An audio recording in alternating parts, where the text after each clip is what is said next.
Hi guys, welcome to I dream. నేను మీ Chanakya. And ఇప్పుడు మన పర్సనల్ ఫైనాన్షియల్ అడ్వైజర్ విజయ్ కర్ణం గారితో నేను ఒక ఇంట్రెస్టింగ్ కాన్సెప్ట్ అనేది కూడా నేను అడగబోతున్నాను. అది కూడా మన ఇన్వెస్ట్మెంట్ ప్లాన్స్లో ఎవరైతే రిటైర్ అయిన వాళ్ళు వాళ్ళ అమౌంట్ నుంచి మంత్లీ ఇన్కమ్ తీసుకోవాలనుకుంటున్న వాళ్ళకు మరి ఈ వీడియో అనేది చాలా చక్కగా ఉపయోగపడుతుంది. మరి వాళ్ళ దగ్గర ఉన్న ఇన్వెస్ట్మెంట్ ప్లాన్ ఎంతో చెప్పనా? 2 CR ఉందనుకోండి. ఆ 2 CR ఇన్వెస్ట్మెంట్ చేసిన తర్వాత మంత్లీ ఎంత ఇన్కమ్ తీసుకోవచ్చు అనే దాని గురించి కూడా విజయ్ కర్ణం గారితో కూడా మాట్లాడదాం. మరి తెలియదు సార్, నేను తెలుసు. Hi sir. హలో అండి. సార్, రిటైర్ అయిపోయిన పెద్ద మనిషి ఒక ఆయన ఉన్నారు సార్. కొంచెం హై ప్రొఫైల్. ఏంటంటే ఆయన దగ్గర లైఫ్ టైమ్ సేవింగ్స్ కానీ రిటైర్మెంట్ అయిన తర్వాత వచ్చే అమౌంట్ కానీ టోటల్గా అప్రాక్సిమేట్లీ 2 CR వరకు ఉంది. ఈ 2 CR పెట్టిన తర్వాత అంటే ఇన్వెస్ట్మెంట్ చేసిన తర్వాత మంత్లీ ఎంత ఇన్కమ్ తీసుకునే ప్లాన్ మీ దగ్గర ఏమన్నా ఉందా? షూర్ అండి. ఫస్ట్ మనం కన్సిడర్ చేయాల్సింది ఈ 2 CR వాళ్ళకి వేరే ఏం రిక్వైర్మెంట్స్ ఉందా లేదా అని కన్సిడర్ చేయాలి. అంటే వేరే ప్లాన్స్ అయితే ఏం లేవు, వేరే రిక్వైర్మెంట్స్ ఏం లేవు. ఓన్లీ దీని నుంచి మంత్లీ ఇన్కమ్ జనరేట్ చేసుకోవాలి.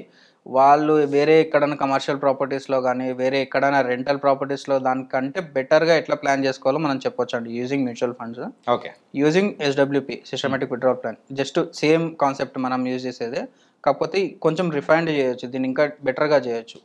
ఎందుకంటే కార్పస్ కొంచెం పెద్దది కాబట్టి బియాండ్ 1 CR కాబట్టి ఇంకా బెటర్గా ప్లాన్ చేయొచ్చు అనమాట. ఓకే. ఇక్కడ మనం క్లయింట్ ఏజ్ ఒక 60 years మనం మీరు చెప్పినట్లు కన్సిడర్ చేసుకుంటే 2 CR ఇన్వెస్ట్మెంట్తోని over the period of next 30 years అంటే ఒక 90 years అతని ఏజ్ మనం కన్సిడర్ చేసుకుంటే, అంటే ఇప్పుడు చాలామంది ఏమనుకుంటారంటే 90 years మనం బతకం కదా సార్ అనేసి అంటారు. నెక్స్ట్ స్ట్రేట్ క్వశ్చన్ ఇదే వస్తుంది. కానీ నేను ఏమంటానంటే వాళ్ళ స్పౌస్ బతికే ఉంటారు కదా. ఇప్పుడు హస్బెండ్కి 90 years బతకకపోవచ్చు, కానీ మేడం ఎవరైతే ఉంటారో తను మాత్రం అట్లీస్ట్ ఒక 70 to 80 years ఉంటారు కదా. తను లేకపోయినా కానీ వాళ్ళ మేడంకి ఇన్కమ్ వస్తుందంటే అంతకన్నా బ్యూటిఫుల్ ఇంకేం ఉండదు కదా. సో నేనేమంటాను 90 years ఖచ్చితంగా పెట్టుకోండి, 90 years ఇన్కమ్ వచ్చేటట్లు ప్లాన్ చేసుకోండి అని చెప్తాను. సో ఈ 2 CRతోని మనము 9 CR వరకు అవుట్పుట్ తీసుకోవచ్చండి. ఓకే. SWPలో ఎట్లా తీసుకోవచ్చు అంటే గ్రాడ్యువల్గా ఎవ్రీ మంత్ 1.4 lakhs వాళ్ళు విత్డ్రాల్ చేసుకోవచ్చు. And with an increase of 4% ఈ ఇయర్ 1.4 lakhs మనం తీసుకున్నాం అనుకోండి, నెక్స్ట్ ఇయర్ మనకి 1.5 lakhs తీసుకోవచ్చు. ఓకే. అంటే ఎవ్రీ ఇయర్ ఒక 10,000 ఇంక్రీజ్ గ్రాడ్యువల్గా పెంచుకుంటాం. అప్రాక్సిమేట్లీ 4% ఇంక్రీజ్ 4% అంటే ఓవరాల్గా ఇన్ఫ్లేషన్ ఒక 4% కన్సిడర్ చేసుకొని ఇంక్రీజ్ చేసుకుంటూ వెళ్తే 90th year అతను పర్ మంత్ విత్డ్రాల్ చేసేది 4.5 lakhs అవుతుంది. ఓకే. అంటే ఎవ్రీ మంత్ 4.5 lakhs అతనికి వచ్చి పడుతుంటుంది. అండ్ ఇంకో దీంట్లో బ్యూటిఫుల్ కాన్సెప్ట్ ఏంటి అంటే 90 years అయిన తర్వాత 9 CR అతను విత్డ్రాల్ చేస్తాడు. విత్డ్రాల్ చేసినాక కూడా అతనికి బ్యాలెన్స్ కార్పస్ ఒక 4 CR ఉంటుంది అన్నమాట. Okay. So pass on next జనరేషన్కి పంపించడానికి, వాళ్ళకి ఇంట్రెస్ట్ ఉంటే ఒక చిన్న గిఫ్ట్ లాగా ఇచ్చేయడానికి ఒక 4 CR ఉంటుంది. ఇన్ బిట్వీన్ ఏదైనా అన్ఫార్చునేట్ ఇన్సిడెంట్ ఏదైనా అయితే కూడా అది వాళ్ళకే వెళ్ళిపోతుంది, నామినీస్ ఎవరైతే ఉంటే వాళ్ళకే వెళ్ళిపోతుంది. కాకపోయినా ఒక ఎండ్ స్పౌజ్ విత్డ్రాల్ తీసుకున్నాక కూడా ఇంకా కార్పస్ ఒక 4 CR మిగిలిపోతుంది అనమాట. సో ఈ కాన్సెప్ట్లో మనకు ఉన్న 2 CR కార్పస్ నుంచి మ్యాక్స్ టు మ్యాక్స్ 9.8 CR వరకు మనం అవుట్పుట్ తీసుకునే ఆపర్చునిటీ దీంట్లో ఉంటుంది. సార్, ఇందులో ఒక డౌట్ ఉంది సార్. ఇప్పుడు ఫర్ ఎగ్జాంపుల్ ఓన్లీ ఇది రిటైర్ అయిన వాళ్ళకే కాకుండా ఎవరైనా కానీ వాళ్ళ దగ్గర ఒక 2 crores ఉందనుకున్నాం. ఫర్ ఎగ్జాంపుల్ ఒక 40 years ఉన్న పర్సన్ కానీ వాళ్ళ దగ్గర ఎక్కడి నుంచో అమౌంట్ వచ్చి వాళ్ళ ఆ 2 crores అనేది ఇన్వెస్ట్ చేసినా కానీ సేమ్ అలాగే ఉంటుందా? సేమ్ ఉంటుందండి. ఏజ్ రిస్ట్రిక్షన్ ఏం లేదు. ఇది మీరు మనం ఈ రిటైర్డ్ వాళ్ళకి ఇది one of the best thing అని చెప్తాము. ఓకే. 40 years అయిన వాళ్ళు తీసుకోవచ్చు, 30 years వాళ్ళని తీసుకోవచ్చు. వాళ్ళకి మంత్లీ ఇన్కమ్ రిక్వైర్మెంట్ ఉంది అంటే ఇట్లా తీసుకోవచ్చు. లేదు అనుకుంటే వాళ్ళు కాంపౌండింగ్ వదిలిపెట్టడం will be the best thing. Okay. ఇప్పుడు 40 years ఉన్న పర్సన్కి దీని నుంచి మంత్లీ ఇన్కమ్ రిక్వైర్మెంట్ లేదు అనుకోండి, ఎవ్రీ 5 yearsకి డబుల్ అవుతుంది కదా. ఆపర్చునిటీ పోగొట్టుకోవడం ఎందుకు? ఇప్పుడు 2 CR ఉంది, 5 yearsలో అది 4 CR అవుతుంది, 10 yearsలో అది 8 CR అవుతుంది. 10 years తర్వాత విత్డ్రాల్ పెట్టుకోవచ్చు మళ్ళీ. ఓకే. సో ఇదంతా ప్రాసెస్లో మనం ఫండ్ రీబ్యాలెన్సింగ్ చేసుకోవాలి.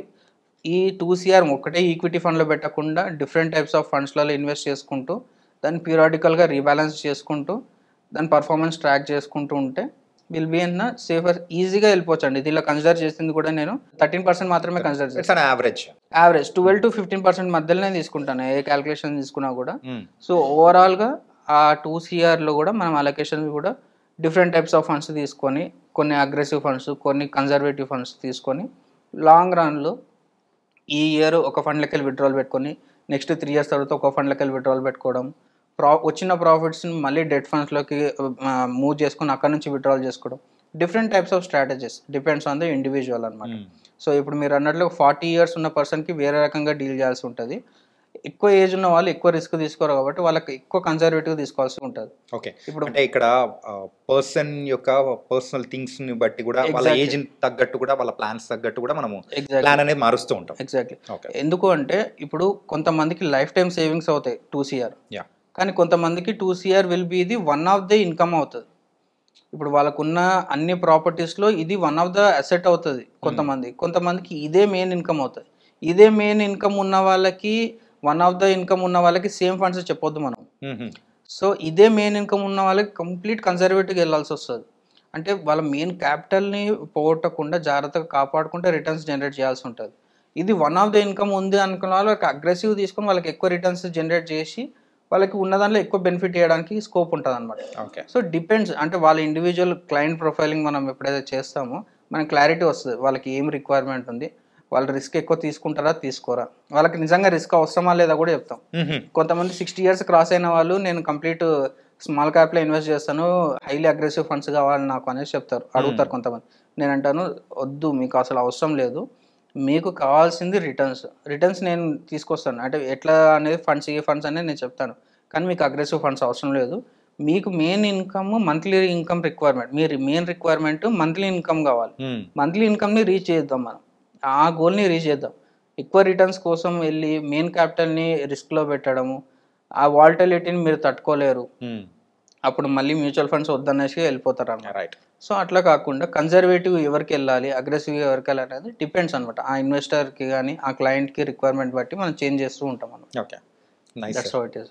మెయిన్గా ఈ ఇన్వెస్ట్మెంట్ ప్లాను యూజువల్గా రిటైర్మెంట్ వాళ్ళకే అనుకున్నాము, బట్ నాకున్న డౌట్ అదే అనమాట, ఎవరైనా ఇన్వెస్ట్ చేసుకోవచ్చు వాళ్ళకి కూడా అన్నట్టు. సో దానికి కూడా మంచి క్లారిటీ అనేది కూడా ఇచ్చారు.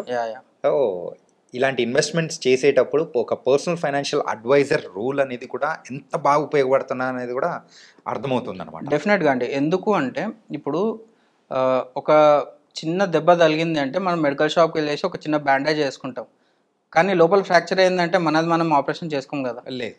సో ఇంటెన్సిటీని బట్టి ఇప్పుడు మీరు ఎప్పుడైతే క్యాపిటల్ పెరుగుతుంది అన్నప్పుడు డెఫినెట్గా ఒక అడ్వైజర్ రోల్ అనేది ఒక పెద్ద సర్జన్తో సమానం అనమాట. మీకు ఒక సర్జన్ మీకు చెప్తారు అసలు ఫ్రాక్చర్ అయిందా, అది హెయిర్ లైన్ ఫ్రాక్చర్ అయిందా, లేకపోతే కంప్లీట్ బ్రేక్ డౌన్ అయిందా, లేకపోతే అక్కడ కంప్లీట్గా కొత్తగా స్టీల్ రాడ్ వేయాలా, లేకపోతే అసలు అవసరం లేదా అనేది మీకు చెప్తారు.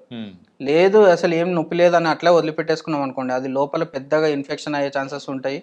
లాంగ్ రన్లో మీకు అది ఇంపాక్ట్ ఖచ్చితంగా కనిపిస్తుంది. మ్యూచువల్ ఫండ్స్లో కూడా అంతాగే. మీరు ఇప్పుడు చిన్న చిన్న మనకి అడ్వైజర్ అవసరం లేదని పెద్ద పెద్ద ఇన్వెస్ట్మెంట్స్ చేసేసి చాలామంది అమౌంట్ పోగొట్టుకుంటున్నారండి. మీరు ఆ అమౌంట్ పోగొట్టుకోవడం కంటే అడ్వైజర్ని హెల్ప్ తీసుకొని ఉన్నదాన్ని మంచి ప్రొటెక్ట్ చేసుకొని దాన్ని ఎక్కువ కాంపౌండింగ్ చేసుకోవడం will be the best option. Nice sir. So really thank you so much. ఇది మాత్రం చాలా మంచి వీడియో. Thank you. అందరికీ ఎవరైతే 2 crores మరి కార్పస్ ఉన్న వాళ్ళు, సో వాళ్ళైతే ఈ ప్లాన్ ఫాలో అయ్యారంటే they will get a good returns also. Definitely అండి. Thank you so much sir. Thank you అండి.